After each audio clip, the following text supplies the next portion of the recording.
Up until now, climate change has mostly been a story about challenges. Challenges to our communities, challenges to our economies, and challenges to the natural environment that sustains life on Earth.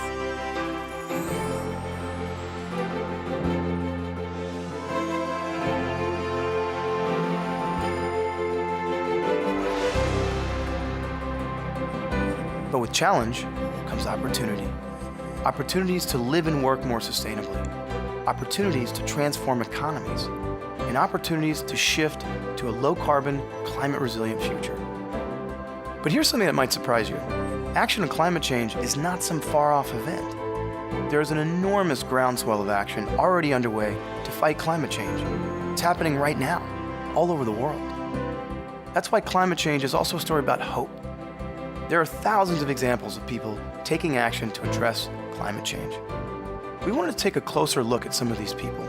By sharing their stories, they show us that action on climate change is creating green jobs, inspiring entrepreneurship, and creating ripples that spread across communities and economies. Take India, for example. In the slums of Bangalore, an organization called Pollinate Energy is creating green entrepreneurs and bringing solar lighting to the city's most vulnerable populations.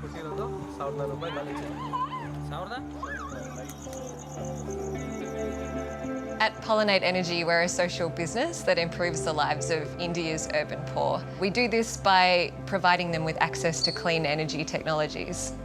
In India, there's around 390 million people who don't have access to electricity, and we found that a lot of these people were living in non-permanent urban settlements with about 5 people in each tent, the size of your dining room table, and a perfect candidate for something like a solar lantern. 70-80 ರೂಪಾಯಿಗೆ litre ಅದು ತಂದು ಉರಿಬೇಕು. ಅದು ಈಗೇನು ಒಲೆ ಕತ್ತಲಾಗಿ ಇಷ್ಟು ಹಾಕ್ಬೇಕು, ಕತ್ತಲ್ದಾಗ ಕಣ್ಣು ಕಾಣಲ್ಲ. ಇದು ಬೆಳಕಾಗಿಬಿಟ್ಟದು, ಸ್ವಲ್ಪ ಉಳಿತಾಯನೇ. ಮಕ್ಕಳೆಲ್ಲ ಬರಿತಾರೆ, ಓದ್ತಾರೆ ಬೆಳಕಿಗೆ. ನಾವು ಅಡುಗೆಲ್ಲ ಚೆನ್ನಾಗಿ ಮಾಡ್ತೀವಿ. Here in Bangalore, we have a network of micro-entrepreneurs, which we call pollinators. They're from the areas around the communities. They speak the local language. They spend time with the communities explaining the products so that they can understand them. And then they provide them with a payment plan so they can pay the system, which costs $30 off over 5 weeks. The way that they keep track of this is through a mobile phone app. On top of the fact that they have a job and they can earn money, a big benefit is the fact that they now have a community and a sense of belonging. ಒಂಥರ ಈ ಸಮಾಜ ಸೇವೆ ಮಾಡ್ದಂಗೆ ಆಗೋಗಿದೆ ಈ ಕೆಲಸ ನನಗೆ. ಹಾಗಾಗಿ ನನಗೆ ತುಂಬ ಖುಷಿಯಾಗಿದೆ, ಹ್ಯಾಪಿಯಾಗಿದೆ. ಅವ್ರ ಸಂತೋಷದಿಂದ ನಾನು ತೃಪ್ತಿ ಪಡ್ತಾ ಇದ್ದೀನಿ, ಅವ್ರು ಖುಷಿ ಪಟ್ಟರೆ ನಾನು ಖುಷಿ ಪಡ್ತಾ ಇದ್ದೀನಿ. So in India, there's around 390 million people who don't have access to electricity, and the aim is over the next 10 years to try to get to the 53 cities in India with more than 1 million people. ಮೊದಲೇನು ಬದುಕು ಕತ್ತಲ್ದಾಗ ಹಂಗೆ ನಾವು ಹಂಗೆ ಮಾಡ್ಕೊಂಡು ಹೊಂಟೋಗಿವಿ. ಈಗ ಇದು ಬಂದ್ಮ್ಯಾಗ ಬೆಳಕಾಗಿ ಎಲ್ಲ ಚೆನ್ನಾಗಿ.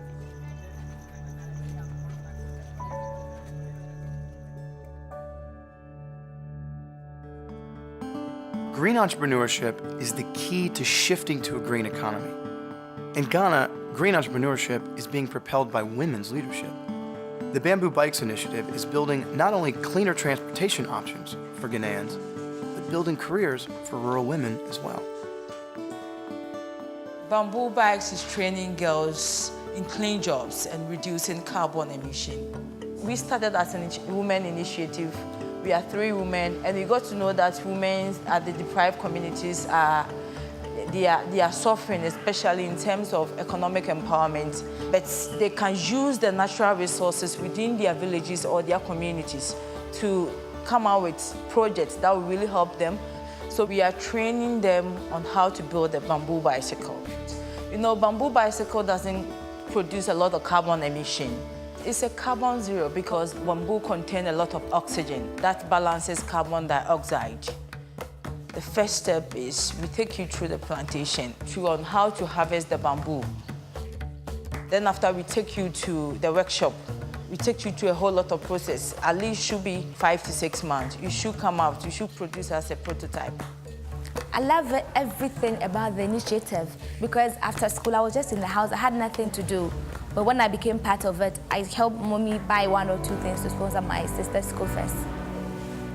Investing in a woman is it's not only the right thing to do, but the smart thing to do, because most women are community leaders and they are really making an impact for change in their communities.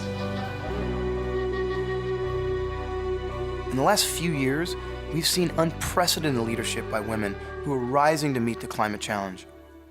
In Australia, the organization 1 Million Women has one simple goal with big impact: get 1 million women to save energy, cut pollution, and reduce waste in their daily lives. 1 Million Women is about inspiring women to take practical action on climate change. It's about taking bite-sized actions that have real and tangible outcomes. We focus on the things that we do in our daily life: food, fashion, shopping, travel, home energy, to cut waste, to cut pollution, and to save money at the same time. We focus on women that by global standards live very privileged lives in wealthy countries.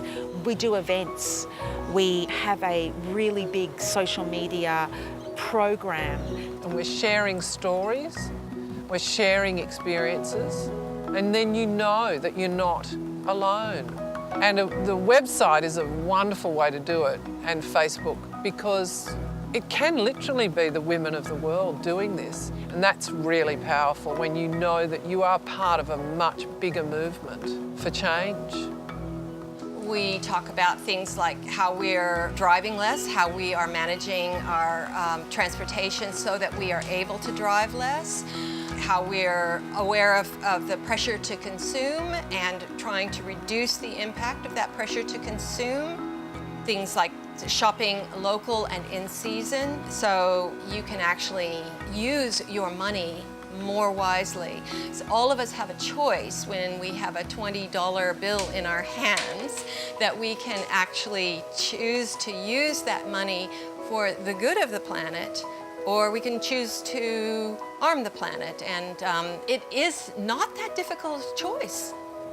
Our philosophy is to act in your own life and try to rise above politics, to just get on with it. And action on climate change needs to happen from absolutely every level. Yes, it needs to happen from governments down, but it needs to happen from grassroots up, and it needs to happen all at the same time. Sustainable progress is best achieved when local communities are directly involved in the decision-making process. In Bangladesh, ActionAid is leading an initiative that solves climate-related problems from the ground up. Lalua is a village which is extremely vulnerable, being located in the southern delta, and this area is very dependent on rice cultivation, and that was being threatened. The community-based adaptation project was led by the women in the communities. জলবায়ুর পরিবর্তন ফলে আমাদের এলাকায় বৃষ্টি সমস্যা, যেমন বৃষ্টির সময় মতন হয় না।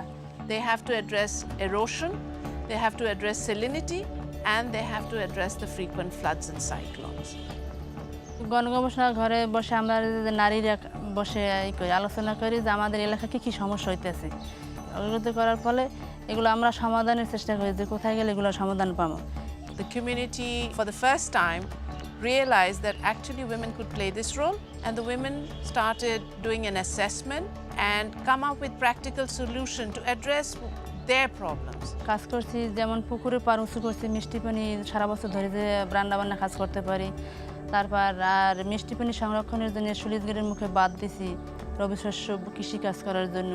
তারপর বাংকার করছি, যে কোনো দুর্যোগের সময় আমরা বাংকারের জন্য আমাদের মালামাল রেখে আমরা আশ্রয় কেন্দ্রে যাইতে পারি। They came up with the solutions which worked, which were practical. And today they have not only got food security because they are bringing in the rice, but they have saved and they have created a wealth for themselves. Any one of us would have difficulty surviving with such bare minimums. And not only are they coping, they're coming up with new solutions every day. Living in an area threatened by climate change doesn't necessarily mean that the community must abandon the place that it calls home, but that adapting to a new set of circumstances is possible. The BOMA project helps women living in Kenya's arid north adapt to climate change by starting small businesses that help reduce their economic dependence on land threatened by drought. At the BOMA Project, we work to help women earn an income so they can accumulate savings and survive drought. Climate change has had a big effect on these communities. What we're seeing in northern Kenya is what we think is happening across all the arid lands of Africa. The pastoralists are settling. Livestock is becoming less sustainable. So now the women and children are left back in the village to survive on their own because it's too dangerous to travel with the herds. We wanted a lasting solution, BOMA offered one. And we wanted to empower the women, BOMA gave them that. The women go through a 2-year period of mentoring. Our local mentors deliver training to them, business skills training, as well as savings training. When you go to see a typical BOMA business, you're going to see a small hut, and they're going to sell basics like washing powder, sugar, tea. In 2 years, women are able to double their incomes. And the most important thing is they're going to have savings so they can survive the drought periods, because the droughts are now coming too often and they're too severe.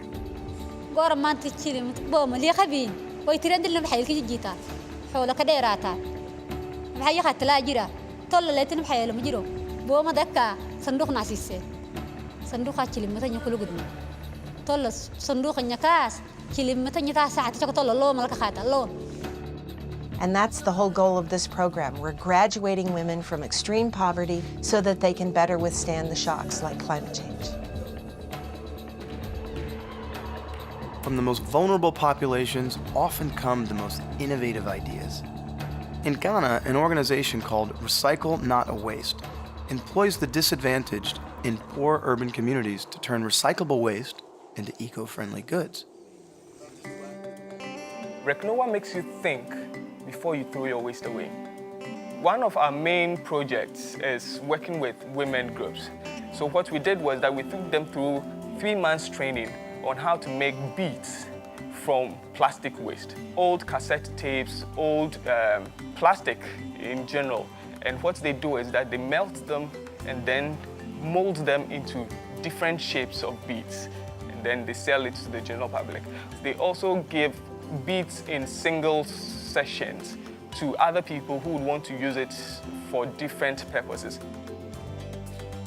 We consider waste not just as something we would have to throw away, but something which is more of a material in transition.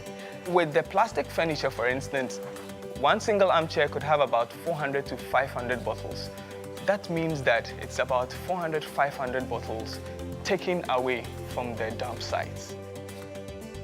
The sachet pack of water is the best to be considered by most Ghanaians. So it means that there's a lot of that waste that is produced. So RECNOA with our partners have developed other programs where we have some of these made into umbrellas.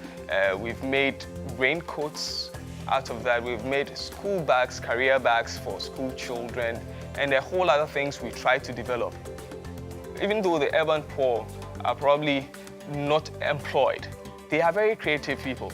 They are very entrepreneurial. They are very determined to make something out of themselves, to make a living. So their desire to go through all of this helps them to come up with creative ways of using the waste that is collected or that is generated in their environment. So we put them into such a business so that they can collect that waste and then transform it into something profitable.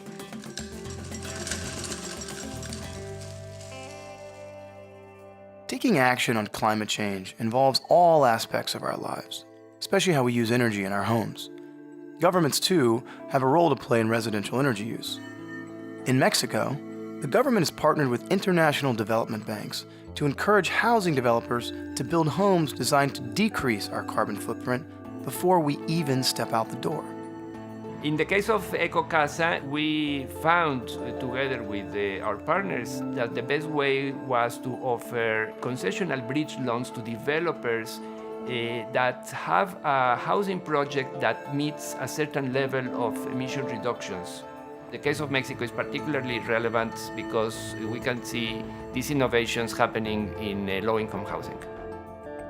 Estamos participando con 1,000 casas, 750 en Héroes Capellanía y 250 en Héroes Monterrey, Nosotros nos hemos dado cuenta que no está peleada la sustentabilidad con el precio y con el dotar de una mejor vivienda a la población. Es una ecuación que se puede combinar muy bien. Desde hace poco más de 5 o 6 años hemos estado trabajando con calentadores solares, con reducción de agua, con reducción de calor en las casas, el aislamiento térmico, el tipo de acabados que le ponemos, las medidas adicionales en temas de sustentabilidad. Decidimos comprar esta casa por cómo está hecha, ¿verdad? Y por la comodidad que nos ofrece. El ahorro energético es importante para nuestra economía, sobre todo. Pues ya no tenemos la necesidad de comprar algún aire acondicionado o otra cosa, ¿verdad? Para sentirnos más cómodos. Y ahora pagamos una cuarta parte de electricidad. Nosotros sentimos que en el momento que esto se masifique y que podamos hacerlo de manera total para todas las viviendas que se desarrollan en nuestro país, definitivamente habrá menos emisiones y todo esto mejorará. Y esto se va a poder replicar. Estoy totalmente convencido. Changing how an industry does business can be a daunting task, but EcoCasa shows it can be done. In the Philippines, the Sustainable Energy Finance Program is teaching banks the ins and outs of clean energy to encourage them to lend to sustainability projects. Sustainable energy finance is all about teaching banks about energy efficiency and renewable energy. There's still an apprehension of catering to these sustainable energy technologies, especially on energy efficiency and renewable energy. Lending without the SEF is kind of difficult for us, for the banks in general, because we don't have the technical knowledge, technical expertise to handle this kind of situations. In the case of Star Mall here, it's a chiller project. We are not familiar with what kind of air conditioning units to use, what kind of power savings there will be. So that's where the invaluable support of the IFC people comes into play. The project is completed and it's realizing close to $70,000 a month in energy savings. Excel Farm is a piggery where pig manure is used to generate electricity through biomass energy. Most of the houses you see in this farm are climate controlled, as we call it. It's very electricity intensive operations where they have to consume a lot of energy to keep the houses cool. And with this project, what happens is you can utilize the waste to focus cold air on the pigs. We're not actually teaching the banks to be engineers, but making them understand. By helping their clients improve their energy costs, this product will actually help them increase their loan portfolio and acquire new business as well.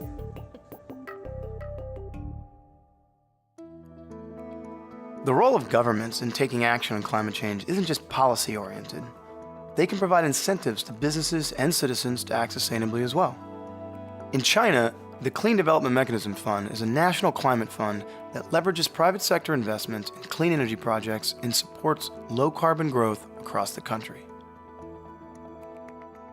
China CDM Fund is National Climate Fund mandated to support efforts to tackle climate change.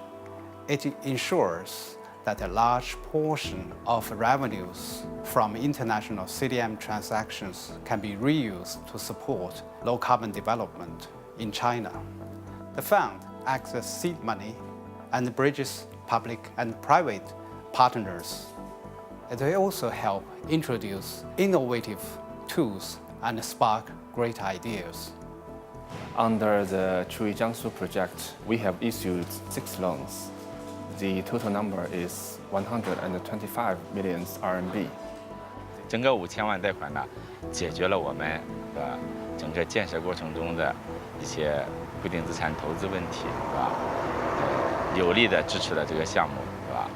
并且保证了它的顺利建成和投产。该项目呢是热电联产项目，是吧？一边是呢用秸秆燃烧发电，另外一个呢多余的蒸汽呢就用于整个热力的保证供给。每年呢就消耗的秸秆和农村的废弃物是20万吨，二氧化碳的减排量是21万吨，啊，一个是解决了这个秸秆的焚烧问题，啊，保证了环境；第二个呢，就是有力的促进了这个农民的额外的收入，啊，第三个来讲呢，就是在农民给我们企业之间的这个合作方面创造了新的模式。俺这次这今儿个来是有60多户农民合到一块儿来用过来的。总体来说，每个季节呢都能够收入就是1万8块钱。现在咱这农村呢，咱这生活水平越来越高，吃的也好了，穿的也好了，住的也好了，所以俺老百姓心里可高兴。All these stories feature different people and different circumstances. But they all share the same goal, to build a low-carbon, climate-resilient future. They show that action on climate change is happening on the ground in communities, large and small, all over the world. And most importantly, they show that there is momentum for change. Change for good.